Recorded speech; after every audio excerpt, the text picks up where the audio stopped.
I guess that'll work. Don't touch a thing. Okay. After 10 minutes of BS.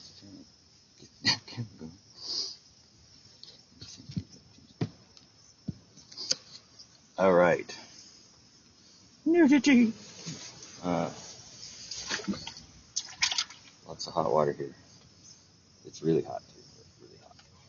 Heat it up with this heating element. It took most of the night last night. This video. Let's see. I've recently noticed this. Check that. Isn't that cool? Spinosis is what they call it, right? So now Raynaud's and spinosis are perfectly normal medical issues, right? Isn't that cool? Oh, here comes a jet too. Check them out. I'm cool. I'm a jet plane. We just fueled up, got our passengers on board, and now we're going to fly at stall speed over all of Clark County at 2,000 feet. Like we do 1,000 times a week, because that's perfectly normal. Who doesn't get on a jetliner and have it fly slowly at stall speed at 2,000 feet over town? That makes perfect sense. Nobody's in a big hurry. We like to spend hours and hours on jet planes flying slowly over residential neighborhoods. Hello? Anybody out there? Is there any thinking, breathing person around left with any brains? Figure any fucking thing out? Hello? Hello, McFly? Gotta be Biff. I have to, yes, I have to put it in my handwriting. If I turn in my homework in your handwriting, I'd get expelled. Biff. President Biff now. President Biff Tanner. From Whack to the Future. Okay.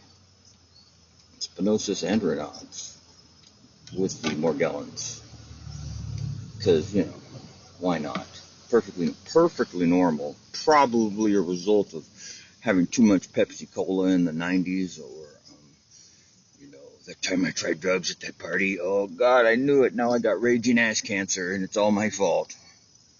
That's what people seem to think about themselves, apparently. Like, I asked my doctor, and he said I have blah blah blah, so it's perfectly normal. Yeah, right. Oh, the mud tub, yeah, also, well, I won't be able to reach it to the camera, but I have a wire that's going to a ground, one of those dog corkscrew things that you tie your dog to, I think is what it is. Well, maybe it's not, maybe it's just a corkscrew. It's a giant corkscrew anyway. And the wire going to that and coming up into the tub. Now I realize that fresh water is not terribly conductive, so, but that's okay, because once it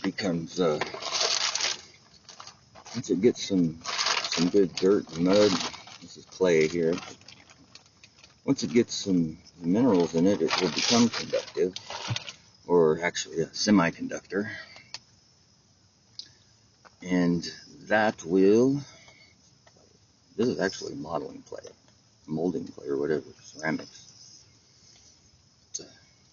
So the water will start to become conductive, and then there'll be an electrical connection to the wire that's going to the ground, in the ground, which isn't truly the ground. This is, in my opinion, about electronics. The Earth is a fixed level surface place, mountains, bumps, and ups and downs, and lakes and rivers and oceans, but it does not curve. It's not a ball. That's proved by evidence. So I'm not even going to entertain that it's a globe. I mean, that's ridiculous, and how it got this far is just an incredible homage to the masterful magicians who pulled off that trick. But we don't all have to believe bullshit forever. So Earth is a plane, that fixed level plane. And as being such, the general consensus is, and what I was thinking here in recent years as well, but seemed to suddenly be a lot of different people's outlook is the Torus fields, Torus energy structure, goes around the body. Now it's usually shown as like a donut. It's getting hot in here.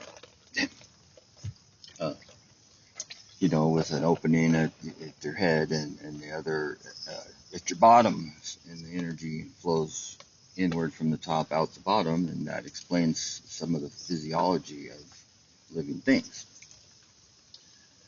The Earth has its own torus field, pretty sure, in the same manner, but I think the Earth is the double torus field, whereas you have a donut on top and a donut on the bottom, and there's energy rotating and spiraling on those donuts. If you can picture it, I'm sure you can. In at the top one, down through the center, an invisible core. The middle of a donut is empty, so you don't see anything there, but that's where the energy is flowing through, or there wouldn't be an opening there, really. So the energy flows down that way through the upper torus and up from the bottom through the lower torus, donut shape. And when they meet in the middle, you have positive and negative and north and south of the magnetic energy meeting all at the same place, all being pushed together. You got a donut here, and it's doing this. And you got a donut, or excuse me, you got a donut up here, and it's doing this flow. Picture a donut, right? So this energy is getting shot down, and underneath it is another donut, but it's going this way, and its energy is getting shot up. And this one is highly positive charged, and this one's highly negative charged. And where the two charges meet is where charges can balance. And, it's pretty established, I think, that charges have to be balanced in order for a substance to exist, kind of, for material matter, for clay and mud to be. It's clay, hey. This is what we're made out of. So they say. But yeah, so the charges can balance there, and that's why the Earth is how it is, where it is, right? This is where charges can balance. This is where the electromagnetic charges can find their opposite charge. They can combine, and matter can form. Spinosis more. I got it, I get in these knots. Oh, they're coming off, your elbow, knuckles. My mom had it really bad on her fingers. Her fingers look like spades at the end, at that last knuckle. And that's basically what's going on with my feet and my ball of my feet and the supposed bunions. Yeah, okay, whatever. The older I get and the more these little things start to develop, health-wise, and I look into them, the more I find that it's all the same as calcification. Calcification is when heavy metal toxins, happy McAirplane, heavy metal toxins get in your body, and they combine with calcium in your body, and they stick to things, and they start to form little hard deposits. And if enough of those molecules of that, combine, because their charges are balanced, I guess, in your body, they start to form, build up formations like the knob and what they call a calcium deposit, or bone spurs, or spinosis, like my fucking pointy ass fucking left foot knuckle that hurts if I wear my shoes. I gotta keep them super loose, right? Well, that's neato. Thanks, Uncle Sam, for spraying us down. That's really helping with the spinosis and the calcification. Calcification. Calcification is exactly that. It's heavy metal toxins. They combine with calcium. They form a compound, whatever the metal is, and calcium, and they're inside your body, and you're the ground source relative to it now. Its charges are balanced. It's inside of your physical body. Your physical body relative to that tiny little calcification, whatever, nugget, whatever they call them, a little piece of calcification, Your body is the ground and the other magnetic half, and that's it sticks to you electromagnetically. Probably both, right? Electrically and magnetically. The toxins are toxic because of their charge properties. Their positive charge relative to your negative charge, and makes them stick. Otherwise, they wouldn't stay in your body. Your immune system would just deal with them, because it tries. It pushes them to the outside as hard as it can to keep them away from your brain and your organs. But we're getting dumped on continuously. The only reason it's not today right now is because it's raining. And it's anybody who thinks that it's okay, it's just insane. You know? Oh yeah, it's arthritis. Arthritis. You know, I heard in the 80s when I was a kid, I was a teenager, I was like 15, that it had been found that there was a link between aluminum and Alzheimer's, but also arthritis. And there was aluminum built up in the joints of people with arthritis. I'm like, well, gee whiz, you think that could make it hurt when you move if you got little tiny, nanoparticles of aluminum clogging up the vasculature that feeds oxygen to your joints so that they don't get oxygen, and they're filled with crunchy little pieces of metal that are going to cause pain when you move? Aluminum, it's no coincidence that aluminum is a cube, that it's number 13, that it's put in everything and on everything and in everything. You know why Hot Pockets get crispy when you cook them in the microwave? Because they have nanoscale aluminum in them. That's good to make that it burn. What happens in a microwave oven? Oh, aluminum burns. It's burning these tiny bits of aluminum inside the dough, and the burning action causes them to burn and get crispy. Whereas, normally they get soggy in a microwave oven. But because of the aluminum, we can make them crispy. Like the rising crust pizzas and all that shit. Don't ever eat any of that crap. Don't ever eat anything, really. You're going to have to become like animals and start eating off of trees and stuff. Hey, look, it's a jetliner. Wow, don't look. Can't see them, but you can hear them. Because they don't climb to altitude. They fly slowly at 2,000 feet over the entirety of this county. 1,000 a week just over this area right here. It's this little area. There's more to the north. There's more to the south. They're following nearly the same flight path. They just don't come all the way up to here. They diverge and bank to the east at 2,000 feet at stall speed after taking off in a different flight path, slightly up or down from here. I noticed this like 10, 12 years ago. It's been going on that long. It's like, it comes and goes as far as the amount of airplanes, but yeah, sometimes it stops for a week or two even. Gee whiz, there's no way we could ever know an average amount of air travel that there should or shouldn't be, apparently, because nobody even notices but me, as far as I can tell. I noticed because of the Morgellons issues, because of the ringing in my ears and suddenly I'm having all these pains. Suddenly I'm having all these, different issues. And an airplane flies over at the same time. I can't help but think there's a connection, right? I don't know, buddy. Right on. Make a video. Maybe come up out of the mud like rainbow. It is hotter than fucking here. Out here. So anyway. Yeah, spinosis. So, whatever this lump is here that I noticed, 15 years ago or so, and it gets bigger, it gets smaller, it never goes away. It's one on my head here that's, it's never, it seems like it's healed, it scabs over, but there's always something, a tiny little dot right in the middle, and it's always a lump there, and it gets bigger, or it gets smaller, but it never goes away. If my Morgellons issues are bad enough, and the reason I'm in here right now, a lot of it is because my ears were starting to bleed last night.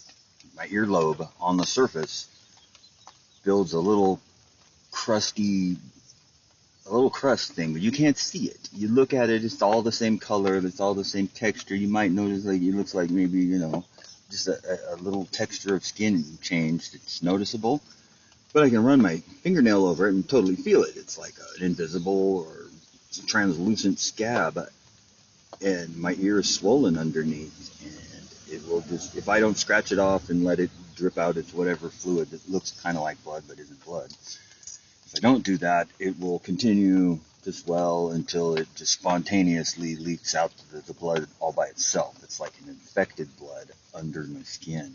And I've postulated where is it coming from. It's exiting through my fucking earlobes, right out of my skin. My system must really not want it in me. And it doesn't look like blood. I'm fucking roasting.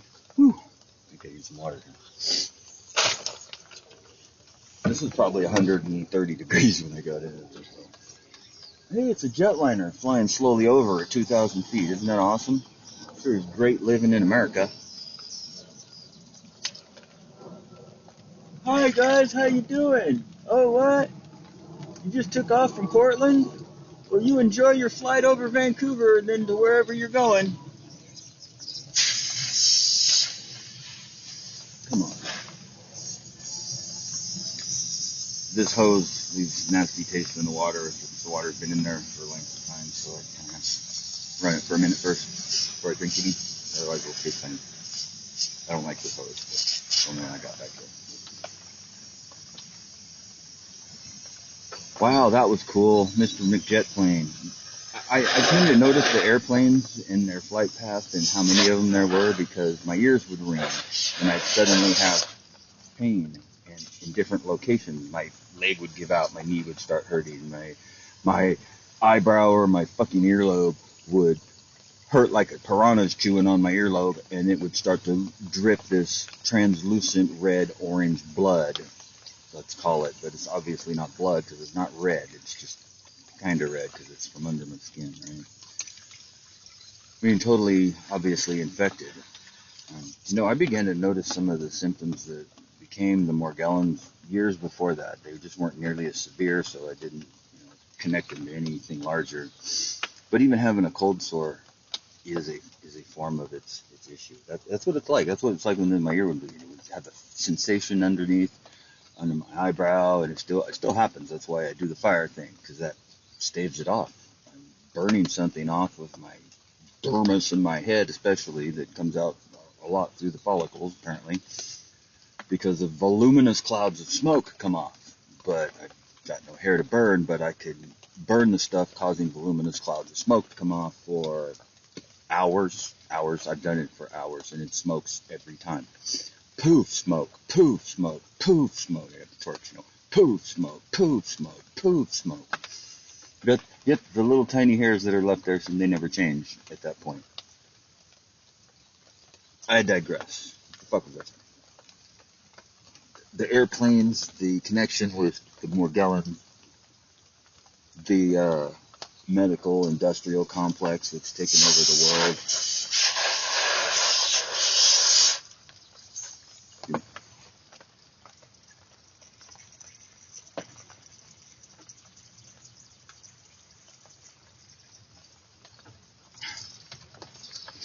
My idea here with the mud tub is that it's grounded electrically via the wire, and I'm in it, and so instead of just grounding like by walking on the earth barefoot, sitting on the ground, and putting your hands on the grass or whatever, the water becomes conductive. It touches every point on your body when you're in a tub full of it, and it's electrically conductive to the ground, which is not the ground, it's actually the neutral plane. I didn't finish that, but I was talking about. The earth is not the ground. It's the ground relative to the sky, so the electricity from lightning moves up and down. Everything electric moves up and down. I mean, it can be directed at different angles, but in nature, naturally, everything electrical is up and down. Trees grow up and down, people stand up and down, lightning goes up and down, branches to the side, of course, but it's always overall an up or a down, right? Same thing with the trees, they branch out magnetically. Their branches are magnetic. Their core, their stalk or whatever is electric. Just like with people, our spine is electric, and our rib cage and our appendages off of our central core, they're magnetic. They're following the magnetic plane and branching outward. So our arms, our hands, our legs, our feet, our branches of magnetic energy has formed them, in my opinion. And that's as we develop and we grow, or we get a spinal cord, and it sends electrical impulses up and down, from your brain down the electrical system, because it's electric this way, and the branch out is magnetic. And how does this tie in to what I was just saying? This is our body I'm talking about right now. This ties in with the Earth being the central neutral plane of a double torus system. So we've got the two toruses, the energy's flowing in the top, in the bottom. They run into each other at the bottom of each one of those toruses, and the line, there's a flat line between the two. And when they all combine, matter forms, and that's where the physical plane develops. The other planes must be up or below in those torus structures somewhere else. Torus fields are very replete throughout nature, and they're, something that's really been documented pretty well. I'm not going out on a limb saying that there's a torus field around people or around the world. Even globe propagandists will often believe in the torus field. It's around the globe. See, there's a globe in the middle of it. That's not it. The Earth is a plane in the middle of it, because the physical geometry of a dual torus is that between the upper and lower halves, there's a sandwiched area that's flat.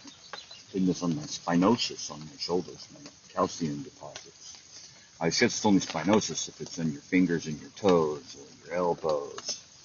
Thanks, Uncle Sam. And that was the jetliner that was just flying over right then.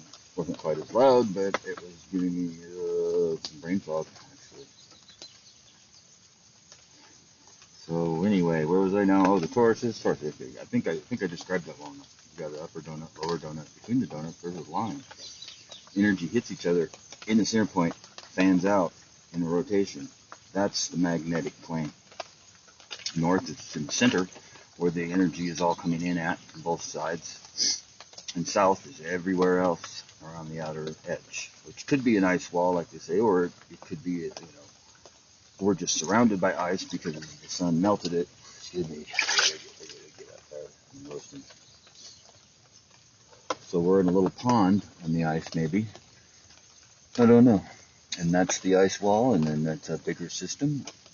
But it almost, the thing that lends credit to the ice wall is the torus. Because the torus makes a ring around the realm, however large it may or may not be. And that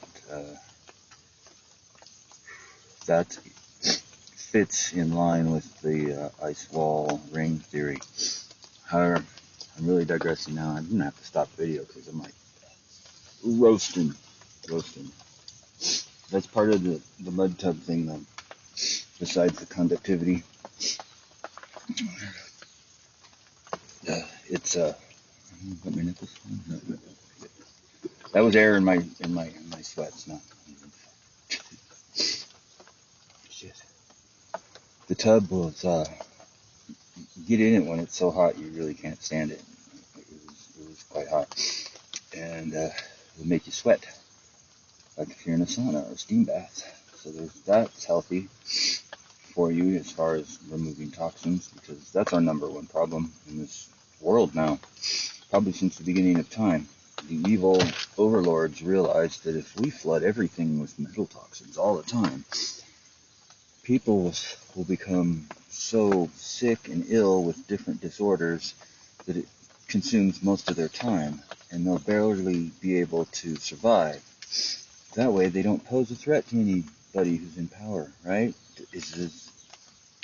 That's a very easy to understand concept. Doesn't seem hard. Hey, if you're evil and in power and there's nothing you won't do to stay in control, well, you can't kill everybody, because if you do, then you've got nobody to rule over. You've got nobody to go out and sweat and toil and fight your wars and build your products to sell to other people so that you can get richer and richer in this system. But you don't want them healthy either, because healthy people don't care what you want them to do, and they'll go out and live in the forest or something. Except the wildlife is pretty much dead now. The ecosystem has collapsed all over the country. what was normal insects and animals has become some sort of strange hybrid GMO'd or mutated species. The normal type of, quote, normal insects and creatures in an area have all swapped out. And they're going to be, oh, it's man-made global climate change. You're making the ecosystem collapse with your encroachment upon their lands. We got to keep you out of the woods. No more going in the national forest. That's coming soon. Then we get escorted to the 15-minute concentration cities. Excuse me, concentration camps? No, cities. Sorry, I get those confused in this day and age. Yeah. So anyway.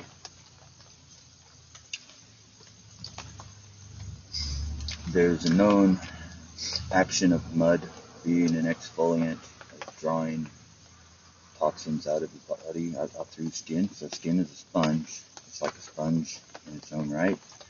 You have pores and hair follicles and things all over it. Also, there's the parasite aspect. I've seen these videos where I don't know if they're true or not, but they don't seem to be refuted, about parasites. Some will live on your face and come out when you're sleeping and reproduce and then burrow their way back into your skin or whatever, and you don't even know they're there. They manifest as acne or something, right? So I can't help but think that my fire treatments and the mud tub and the grounding every point on my body by being in the said tub is doing a good job at detoxing, because I was almost dead in 2016, and I wished I was a lot of the time, and I still experience a lot of the same problems I was having then, but they've all been turned down on low because of the main three things I use, and that's the heat, methyl alcohol, pure methyl alcohol heat. I rinse with it. Rinse my head, especially in my neck, my scalp, the back of my head, the sides of my head. And I'll put on a rag sometimes and scrub my eyebrows, because there's little tiny nodes, little bumps that want to form under my eyebrows. And run my finger across them, I can feel them sometimes. They're pretty much at low right now. I got rid of them. In 2016, that wasn't the case. My eyebrow would just scab all the time, and it would start bleeding all on its own, just like my earlobes would. A couple years that went on before I started doing the fire thing and using the heat enough. So I was really timid about it at first. The fire felt really hot at first, and now I'm so used to it I don't even know if I can burn myself. But anyway, yeah, I think that's why it's working. So if there were parasites, the fire would work for that. If there were parasites, the clay in the tub would work for that. If there are parasites, the methyl alcohol is the heat that you can buy at the auto parts store or at Walmart for like $2 a bottle. Is working to cleanse my skin of anything living in it, fungus or parasite or toxin. That's the thing about the heat, is that it's not just something that takes down the biological things that are poisoning me. It's a proven solvent of metals, of crystals. It will dissolve crystalline structures, and these are nanocrystals. That's why I get the sparkly skin sometimes, especially over the bunions or the spinosis points, my thumb knuckle or my knuckles in general, or the balls and my feet on top. That's where the sparkly skin is most common. Hasn't sparkled that much in a long time. Another way I can see it is if I go to the river, like the Willamette, the Little Willamette. I was at High Rocks Park. I'm not sure what river that is, but it moves at a fairly slow pace. It's got plenty of water. It's kind of deep, right? And got steep rock sides. It's not a real wide river. So the water's smooth. You can see through it. It's super clear. And one day I'm sitting there and I'm watching the water going by in little ripples and stuff, and watching the little swirlies that formed, when the flow goes over your leg or something in there. And I began to notice a sheen on the surface. It was trailing from my leg down the stream, and it was like as far as I could see until I couldn't see anymore. It was like 15 feet away before it was too small to notice, of a stream on the surface, like graphite. It looked like tiny blue, gray, silver nanoparticles on the surface of the water that were just continuously flowing off of my leg. It was like up to my calf in the water. and it still does it to this day. There's not a, you got to be in clear moving water to see this phenomenon. I should try and make a video on that soon, a definitive one, because I don't think I ever have. That's one of the ways I know it's metal toxin coming off. The calcification aspect of it. I can't stress that enough.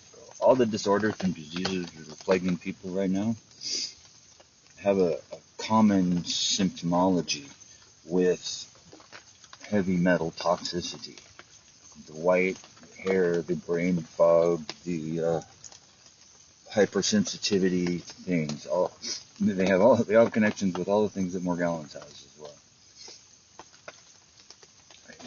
I can't believe that our nation and this world is such a pathetic shit show as it is. Whether you want to say it's Satan or whatever, there is evil, whatever you call it. Here's the thing with good and evil and God and the devil, is that I don't think, first of all, God is not God. That's a name, probably of some demigod. It's been foisted on us because our whole language has been hijacked. However, the creator of all things is one, has to be, right? Which means it contains male and female, which is kind of what the Baphomet people believe, male and female creator, and they personify it, but I'm not trying to go there. What I'm saying is, there is good and there's evil, and for some reason, evil always has the upper hand because it has no rules that it has to play by, so it can pretend to be good just to be more evil, or whatever, for as long as it wants. It can convince everybody that it's good. Look at America. We got the greatest PR campaign that's ever been. Most of the world thought the United States was the shit for decades. We're the greatest thing ever happened in the history of the world. We saved the world from Hitler and went to the moon. We're the greatest thing ever, said the boomer generation. And they were played total dupes. It's unfathomable. But anyway, I'm starting to lose my point because I'm roasting to death, and I'm going to end the video. If I can figure out a way to, okay, there we go. If I can figure out a way to clean my hand off enough to tap the computer. Alright, thanks for listening to me ramble. I'm glad I got that off my chest. I feel better now.